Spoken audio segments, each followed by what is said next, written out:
Well, it's no secret that San Diego loves its craft beer, but not many people know that the history of San Diego brewing sits inside that building right there. It's known as the Brewchive, and it's the only one dedicated to San Diego's brewing scene. Located deep in the basement of Kellogg Library, it's a treasure trove of the region's beer history. There are bottle caps, coasters, tap handles, and more.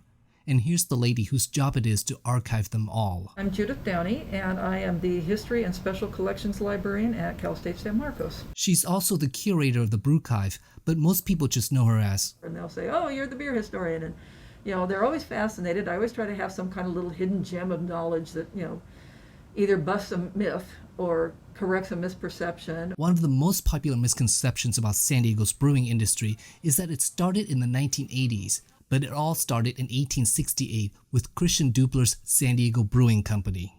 This is kind of a secured storage area. As Downey walks around the collection, showing off things she's collected or people have donated to the archive, you can sense how much she loves her work. I've also got things like, and I keep saying this is the CSUSM collection, but I feel so invested in this because it's such a passion for me that I always say my collection, and it's really not. The collection has pint glasses adorned with logos and artworks from various brewers. Some have gone out of business, others show the evolution of their logos.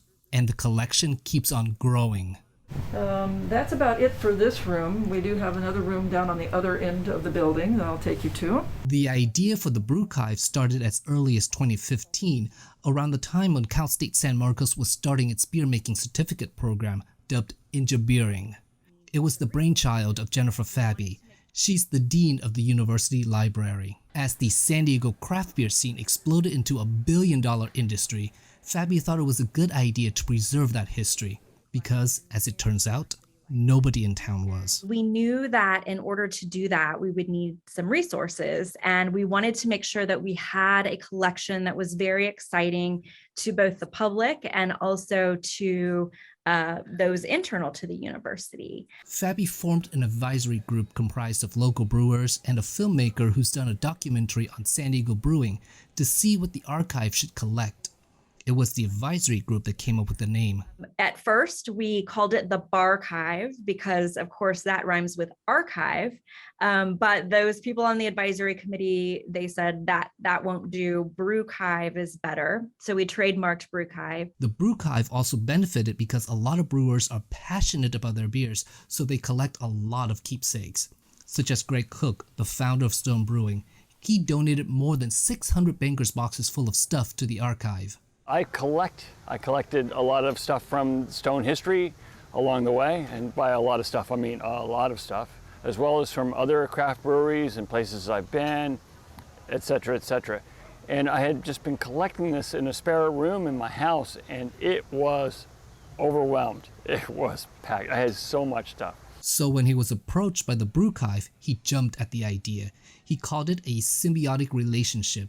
The Brewchive gets to preserve the collection, and he gets it out of the house. It's the largest donation to the Brewchive to date, though Downey says the collection is on permanent loan from Cook. While the majority of the Brewchive is dedicated to what Downey calls the third wave of San Diego brewing, the period from 1987 until 2020.